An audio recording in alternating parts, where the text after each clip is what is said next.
미식 축구의 모든 것 All About NFL's First and 21 이제 2부를 시작하겠습니다. 2부에서는 이제 와일드카드 라운드에 펼쳐질 4경기에 대해서 얘기를 나눠볼 텐데요. 이제 진정한 풋볼의 시즌이 시작이 됐습니다. 네, 이제 강팀들 간의 진검승부가 펼쳐지게 되겠죠. 네, 그 모든 17주에 걸친 과정이 다 지금을 위해서잖아요. 그렇죠. 네. 근데 이제 하나의 이제 좀 미리 말씀드릴 거는 지금까지 정규 시즌에 했던 것과는 상당히 다른 양상의 경기들이 펼쳐질 가능성이 높다. 그렇기 때문에 이제 새로운 시즌이다라고 생각하고 좀 경기들을 볼 필요는 있을 것 같습니다. 네, 가장 먼저 살펴볼 경기는 버팔로 빌스와 이 휴스턴 텍산스의 맞대결이 되겠습니다. 이 경기가 이제 4경기 중에서 가장 먼저 펼쳐지는 경기가 되겠고요. 우리 시간으로 일요일 새벽 6시 35분에 시작이 되는 경기가 되겠습니다. 이 경기의 중계진이 이 먼데이 나잇 풋볼 중계진이에요. 이 ESPN의 중계진인데 조스 테시토, 부거 맥팔랜드 그리고 이제 리포터 리사 살터스 씨가 이제 중계를 하는 그런 경기가 되겠습니다.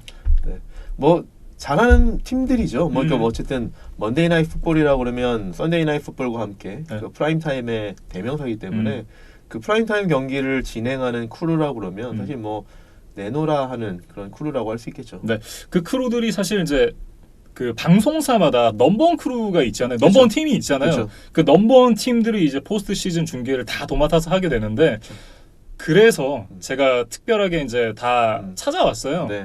그러니까 어떤 팀이 어떤 경기를 중계를 하는지 또 궁금해하실 것 같아가지고 네, 여기는 이제 이 ESPN 팀이 중계를 하는 그런 경기가 되겠습니다. 네. 일단 두 팀 간의 첫 포스트 시즌 맞대결이 되겠어요. 포스트 시즌에 두 팀이 맞붙었던 적이 단 한 번도 없었어요. 왜냐면 그도 그럴 게 이 텍산스 같은 경우는 2002년에 창단해서 이제 비교적이 아니죠. 32개 팀 중에 가장 젊은 팀이고 그리고 이제 버팔로 빌스는 역사는 오래됐지만 최근 이 2000년대 들어서 플레이오프를 자주 못 나간 팀이기 때문에 그래서 99년 이후로는 이제 두 번째 플레이오프 진출이기 때문에 그렇죠. 텍산스와의 플레이오프에서 대결이 펼쳐질 가능성이 높진 않았었죠. 그러면서 이제 두 팀 간의 플레이오프 맞대결은 처음이 되겠습니다. 정규 시즌만 놓고 봤을 때도 9번밖에 붙지 않았어요. 그중에 5승 4패 텍사스가 한 경기를 더 이겼습니다. 알겠습니다. 상당히 팽팽한 대결이 되겠군요. 거기다가 이제 지난주에 양 팀들이 모두 이제 주전 선수들을 쉬게 하면서 체력을 상당히 좀 많이 비축한 양 팀인데 일단은 좀 이 가장 먼저 지켜봐야 될 포인트는 젊은 쿼터백들 간의 맞대결. 특히나 이제 이 디션 왓슨 같은 경우는 17년도 12번에 지명이 됐던 선수고 조시 앨런은 이제 18년도 드래프트에 전체 7번에 지명이 됐던 선수잖아요. 둘 다 이제 상당히 1라운드에서 앞쪽에 뽑혔던 선수인 만큼 젊은 쿼터백들이 어떤 이 플레이를 보여주느냐 그런 것도 좀 상당히 기대가 됩니다. 네. 그러면서 사실 이제 말씀하셨던 것처럼 디션 왓슨은 이미 작년에 플레이오프를 경험해봤고 그리고 이제 자시 앨런은 첫 번째 플레이오프 진출이죠. 그렇죠. 네, 그래서 이제 처음 진출한 포스트 시즌에서 과연 시즌 그 후반부에 상승세를 이어갈 수 있느냐, 큰 무대에서 어떤 모습을 보여주느냐, 그것도 관건이라고 할 수 있습니다. 네. 또 하나 이제 제가 관심 있게 지켜보고 싶은 포인트는 와이드 리시버 디안드레 홉킨스와 이 빌스의 코너백 트레이디비어스 화이트 이 두 선수 간의 이제 라인업도 상당히 좀 기대가 되는데요. 그렇죠. 이제 리그 정상급 리시버 대 리그 정상급 코너백의 대결이기 때문에 상당히 흥미로운 요소가 되겠죠. 네. 그리고 또 하나 이제 이 텍산스에게는 좀 호재라고 봐야 되는 부분. 바로 JJ 왓 선수가 1월 1일자로 액티베이트가 됐습니다. 네. 그래서 이제 흉부 부상으로 한동안 빠져 있었는데 사실 시즌 아웃이 되는 것이 아니냐라는 뭐 의견이 지배적이었는데 사실 흉부 부상을 당하고 돌아왔다라는 건 사실 뭐 정말 초인적인 힘이라고 봐야 되지 않을까 싶습니다. 처음 사실 부상을 당했을 때만 해도 이거 시즌 아웃이다 라는 얘기를 했었는데 정규 시즌 아웃일 거라고는 또 생각을 못했어요. 그렇죠. 그러니까 IR에 올랐다가 다시 이제 복귀하는 거죠. 그러면서 이제 상당히 이제 팀의 큰 힘이 될 JJ 왓 선수가 되겠고 이 선수가 이제 뭐 그 실력도 실력이지만 팀에게 있어서 상당히 정신적인 지주 역할을 해주는 선수잖아요. 그렇죠. 워낙 이제 훌륭한 선수고 그 화이팅이 좋은 선수이기 때문에 본인의 역량만이 아니라 주변에 있는 선수들의 역량과 화이팅까지 올려주는 그런 기능을 해주는 선수죠. 상당히 좀 팽팽한 경기가 되지 않을까라는 생각이 드는 게 하지만 이제 좀 변수가 있다라고 하면 이 텍산스의 부상 이슈. 네. 상당히 좀 이 부상자가 많은 이 텍산스인데요. 지금 살짝만 살펴봐도 뭐 와이드 리시버 윌 풀러 그리고 이제 케니 스틸스 선수가 이제 부상으로 못 나오고 뭐 코너백 2명 그리고 라인베커에 뭐 특히나 이제 좀 라레미 턴실 선수가 이제 발목 부상을 당했다는 점이 조금 크게 느껴지는데 지난주 휴식을 취하고 얼마나 회복을 해서 돌아올지는 좀 한번 지켜봐야겠습니다. 그렇죠. 이제 부상이 있기 때문에 사실 더군다나 이제 플레이오프 시드가 확정된 상황에서 저번 주에 대부분의 주전 선수들을 많이 아꼈죠. 네. 빌스는 뭐 그 정도는 아니지만 이미 시드 배정이 확정된 상태였기 때문에 역시 17주차를 거의 바이위크처럼 핸들했고요. 네. 그래서 이제 두 팀이 이제 한 주씩 쉬고 나오는 셈인데 이번 주 경기를 이제 뭐 어떻게 좀 봐야 될지 한번 좀 매치업을 한번 좀 들여다보겠습니다. 네. 그래서 일단 먼저 빌스 공격 대 텍산스 수비의 매치업을 먼저 좀 보면 이 매치업은 스탯상으로 보면 약대약의 대결로 보일 수가 있습니다. 왜 그러냐면 빌스가 경기당 득점이 19.6점, 리그 23위거든요. 그리고 경기당 토탈 야드 기준으로 봐도 리그 24위밖에 안 돼요. 반면 텍산스 수비도 경기당 실점이 24점으로 19위, 경기당 허용 야디지는 28위거든요. 그래서 상당히 어떻게 보면 우리 김민준 아나운서 자주 쓰시는 표현으로 약대약의 대결로 보일 수 있는데 조금 더 들여다볼게요. 근데 빌스는 그 중에서도 공격 중에서도 특히 이제 패싱 공격이 26위로 좀 더 약하고 텍산스는 패스 디펜스 29위, 런 디펜스 22위로 모두 취약합니다. 그런데 이제 그 약한 빌스 공격도 최근에는 나름 상승세를 띄고 있거든요. 특히 이제 러닝백 데빈 싱글테리 신인 선수인데 이 선수가 이제 시즌 중반부 이후부터는 팀에 상당히 이제 기둥 역할을 해주면서 좋은 러싱 공격을 보여줘서 팀 러싱 랭킹이 지금 8위까지 올라 있는 상황입니다. 네. 그다음에 이제 쿼터백 조시 알렌도 사실 시즌 초반에 상당히 좀 부진해서 쿼터백이 좀 구멍이 아니냐 이런 얘기를 많이 들었었는데 10주차 마이애미 경기 때부터 이제 다른 사람이 되어 있어요. 그래서 그 전후를 좀 비교해 보면 일단 첫 9경기에서는 터치다운 10개, 인터셉터 7개였거든요. 근데 마이애미 경기 때부터의 6경기를 보면 터치다운 10개, 인터셉트 2개.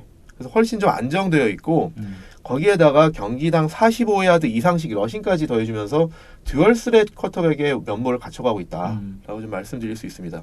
그리고 특히 이런 스탯상으로 나타나는 것 외에도 중요한 서드다운, 포스다운 상황에서 패스만이 아니라 본인이 직접 뛰어서 퍼스트다운을 만들어주기도 하고 포스다운에서 정말 인상적인 집념의 플레이를 만들어주기도 하면서 자신감도 쌓아가고 동료들의 신뢰도 얻어가고 있다. 이런 부분이 상당히 좀 눈에 띄고 있습니다. 그래서 이런 부분에서 리더십도 형성되고 팀 전체적으로 공격력이 좀 많이 향상되는 이런 모습을 보이고 있습니다. 네.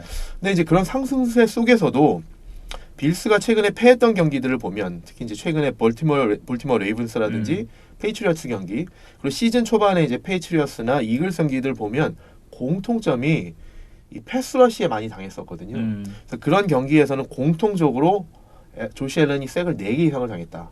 특히 레이븐스한테는 색을 6개나 당하면서 완전히 공세를 당했었는데 이게 이제 사실 젊은 쿼터백의 초반에 나타나는 좀 한계라고 볼 수 있습니다. 뭐 우리가 뭐 제러드 거프나 미치 트루비스키 이런 쿼터백에 대해서도 많이를 말했지만 이 선수들이 다 뭐 아주 뭐 발이 느리다거나 정말 뭐 둔한 선수들은 아니잖아요. 조시 앨런도 상당히 민첩하고 파켓 안팎에서 움직임이 좋은데 패스러시가 오면 아직 그거에 대한 대처 능력은 조금 부족하다. 그래서 아직 젊은 선수다라는 것이 좀 티가 납니다. 근데 그러면 이렇게 상승세인 빌스의 공격을 막으려면 패스러시가 필요한데 과연 그러면 텍산스가 충분히 패스러시를 할 수 있느냐라는 걸 좀 봐야 될 것 같아요. 근데 아까 말씀하신 것처럼 일단 첫 번째 호재는 디펜시브 엔드이자 팀의 기둥, 정신적 지주인 JJ 와트가 돌아온다. JJ 와트의 성적을 좀 보면 작년에 풀 시즌을 뛰면서 색 16개를 기록하면서 리그 전체 2위였고요. 올해는 7경기밖에 출전을 못했는데 그동안에 이제 색 4개, 펌블 유도 하나를 기록했었는데 그 7경기 뛰면서 색 4개 기록한 게 풀 시즌 동안을 따져봤을 때도 팀 내 2위입니다. 네. 그 정도로 어쨌든 팀 내에서는 존재감이 크고 그가 없으면 패스러시가 좀 타격을 받는다라고 말씀을 드릴 수 있는데 JJ 왓이 없음으로 해서 JJ 왓의 숫자만 빠지는 것이 아니라 상대편에서 패스러시라는 이제 팀 내 색 리더 위트니 머실러스도 그 효과가 현저히 떨어진다. 그래서 머실러스도 JJ 와트가 7주차 이후에 부상당해서 이제 빠진 후에는 머실러스가 색이 단 2개밖에 없어요. 그러니까 소위 말해서 낙수 효과가 없어진 거군요. 혼자 그 부담을 짊어지니까 훨씬 그 효율성이 떨어진다. 근데 어쨌든 이제 그렇더라도 어쨌든 이제 팀 전체적으로 봤을 때 왓이 돌아오더라도 지금 텍산스가 올 시즌 색 개수가 총 31개로서 리그 27위밖에 안 됩니다. 그러니까 패스러시가 강한 팀이라고 볼 수는 없어요. 네. 근데 이제 와트가 돌아왔기 때문에 어느 정도 개설될 것이냐. 그래서 그 패스러시가 과연 얼마나 조시 앨런을 봉쇄할 수 있느냐. 이게 첫 번째 좀 관건인 것 같습니다. 네. 반대로 버펄로 빌스의 수비와 휴스턴 텍산스의 공격에서의 매치업을 보면 단연 눈에 띄는 그 변수는 아까 말씀해 주셨던 와이드 리시버 윌 풀러의 출전 여부입니다. 왜냐하면 이게 성적으로 좀 나타나는데 텍산스가 윌 풀러가 출전할 때와 안 할 때의 성적이 명확히 갈리는데요. 그렇죠. 일단 윌 풀러가 뛸 때 디션 왓슨의 패싱 야드가 경기당 300야드에 육박합니다. 그런데 풀러가 빠지면 경기당 158야드로 거의 반토막이 나고요. 서드 다운 컨버전 윌 풀러가 있을 때 52%, 윌 풀러가 없을 때 33%입니다. 그 다음에 경기당 득점이 윌 풀러가 있을 때는 26.3점, 풀러가 없을 때는 19.6점입니다. 터치다운 하나가 줄어드는 거죠. 그 다음에 더 중요한 그 모든 스탯의 합으로 이제 승패가 풀러가 뛸 때는 8승 3패, 풀러가 없을 때는 2승 3패입니다. 그러니까 이 정도로 풀러가 팀 그 전력의 영향이 큰데 네. 그 원인이 뭐냐면 윌 풀러가 반대편에 있음으로 해서 디안드레 홉킨스가 집중 커버를 당하느냐 안 하느냐 그거에 따라서 디안드레 홉킨스의 경기력도 영향을 받기 때문에 상당히 중요한 변수고 두 번째로는 윌 풀러가 상당히 스피드가 좋은 선수거든요. 그래서 스피드가 좋기 때문에 소위 이제 수비를 좀 벌려놓는 수비를 이제 스트레치 한다고 그러죠. 네. 그렇기 때문에 이제 코너백들이 그 리시버들을 막으면서 이제 수비 중앙이 뚫리기 때문에 러닝백들의 러싱룸도 생기고 타이랜드를 이용한 숏패싱 게임, 그러니까 언더니스 패싱 공격이 활로가 생기기 때문에 훨씬 공격이 좀 수월해진다라는 부분에서 풀러가 있고 없고가 텍산스 공격에 미치는 그 변수가 엄청나게 크게 작용한다라고 볼 수 있습니다. 근데 반면 이 텍산스의 공격을 상대하는 그 빌스의 수비도 상당히 막강하죠. 그래서 경기당 실점 기준으로 했을 때 16.2점으로 리그 2위. 상당히 막강하고 경기당 허용 야디지도 리그 전체 3위입니다. 그러니까 상당히 좋은 수비고 특히 패싱 수비가 경기당 200야드도 허용을 안 해요. 195야드를 허용하면서 리그 4위이고 근데 다만 좀 우려 요인이 있다 그러면 빌스도 이날 코너백 리바이 왈리스 그러니까 츄리 데이비스 화이트 건너편에서 뛰는 리바이 왈리스가 지금 출전이 좀 불투명합니다. 그래서 그게 좀 변수가 될 수 있는데 뭐 그 외에도 빌스 수비가 전반적으로 다 좋죠. 그래서 러싱 디펜스도 탑10 수비이기 때문에 수비가 상당히 막강하다. 그래서 이 매치업이 어떻게 되느냐가 상당히 좀 큰 관건이라고 할 수 있습니다. 네, 일단 이제는 또 승부 예측을 해봐야 될 그런 타이밍인데요. 저는 사실 이제 브라켓을 이미 다 공개를 했기 때문에 뭐 저는 텍산스의 승리를 예상을 했습니다. 어떤 일단 그 가장 중요한 부분은 디안드레 홉킨스의 여부였어요. 저는. 그렇죠. 그러니까 디안드레 홉킨스가 뭔가 중요한 타이밍, 정말 클러치한 타이밍에 하나를 해주는 선수니까 그 여부가 그 선수가 있고 없고의 여부가 사실 승부를 결정짓지 않을까. 어떻게 보면 굉장히 단순한 예측인데 뭐 저는 그렇게 생각을 했습니다. 알겠습니다. 네. 저는 아까 이제 뭐 승부 예측을 하자 그러면 제가 아까 말씀드렸던 두 가지 관전 포인트에서 이제 예상을 해보면 일단 JJ 와트가 돌아왔지만 아직 정상은 아닐 거다. 그리고 이제 부상 재발의 리스크가 있을 수 있기 때문에 이 흉부 부상 상당히 통증이 심하잖아요. 그래서 부상 재발을 방지해야 되기 때문에 소위 말하는 피치 카운트를 할 거다. 스냅 카운트를 할 거다. 그래서 관리를 할 거기 때문에 첫 경기부터 아주 큰 임팩트를 기대하기는 어려울 것 같다. 그렇다 그러면 텍산스 패스러시가 올 시즌 내내 보여준 것처럼 그렇게 강하지 않을 텐데 그렇다 그러면 조시 앨런이 최근에 보여준 상승세를 이어가면서 비교적 편하게 런과 패스를 섞어가면서 공격을 이끌어가지 않을까. 그렇게 되면 싱글테리의 러싱까지 잘 풀려가면서 이 경기의 전체적인 흐름 그리고 타임 오브 포지션을 버플로가 공격에서 좀 쥐지 않을까라는 생각을 합니다. 그리고 그렇게 되면 저희가 1부에서 말했던 것처럼 이제 공수가 연결이 돼 있기 때문에 유기적이기 때문에 공격이 이렇게 잘 풀리고 타임 오브 포지션을 가져간다? 그럼 강한 버플로 빌스의 수비가 더 강해질 가능성도 있다. 그리고 이제 또 하나 요소는 윌 풀러가 출전할 것 같다고 해요. 그런 보도가 나오는데 아직 완쾌되지 않은 상황에서 출전하는 것 같아요. 네, 일단 부분적인 훈련에만 참여를 했다 그러죠. 그래서 출전을 한다고 하던데 출전하더라도 이 선수의 특징을 보면 스피드 중심의 선수라는 거죠. 근데 우리가 그 스피드 중심의 선수들을 보면 이 급격한 운동을 하다 보면 그 근육에 무리가 가기 때문에 네. 스피드 중심의 선수들은 그 부상이 완쾌되지 않은 상황에서 다시 뛰면 하체 부상이 재발하는 경우가 많습니다. 그렇기 때문에 풀러가 뛰더라도 그런 어떤 부상의 리스크도 있고 또 그거를 조심하기 위해서 조금 평소보다 조금 더 조심스러운 플레이를 하게 될 가능성이 높은데 그렇다라고 그러면 풀러가 제 기량을 잘 발휘해주지 못한다.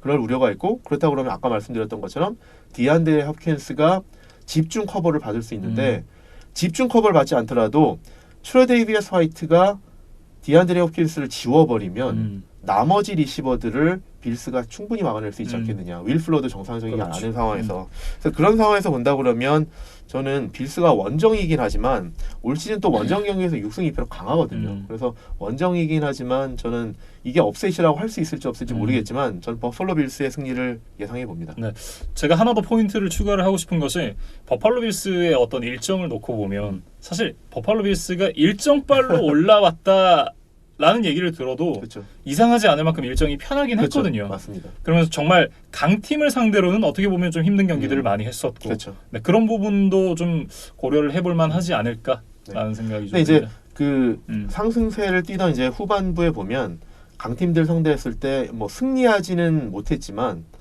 레이븐스 상대로 원 포지션 차이로 패했었고요. 페이트리어스한테도 나름 대등한 경기를 펼치다가 패했기 때문에 강팀들 상대로도 나름 좀 경기를 해볼 만한 전력이지 않을까. 네. 특히 이제 그 수비는 우리가 이제 뭐 찐이다 이런 얘기 여러 차례 그럼요. 했었기 때문에 뭐 저는 빌스가 이 경기는 승리할 수 있지 않을까. 어찌됐든 이제 참 재밌는 경기가 될 것 같은데요.